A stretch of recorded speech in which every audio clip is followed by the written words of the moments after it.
Sino nagturo sa'yo mandaya? Ha? Sino nagturo sa'yo mandaya?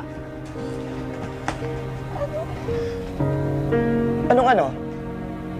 Hindi mo ba naisip yung mga pagod na ginawa namin para sa'yo? Ha? Hindi mo naisip para sa'yo?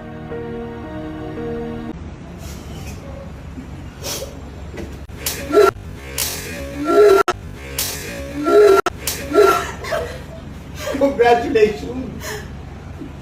Yun yung dapat, di ba? Sorry.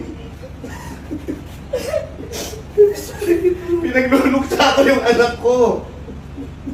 Pinagluluksa ko yung anak ko, naiintindihan mo. Sorry, sorry. Sorry po. Kagagawa mo. Sorry. Sorry, Tito.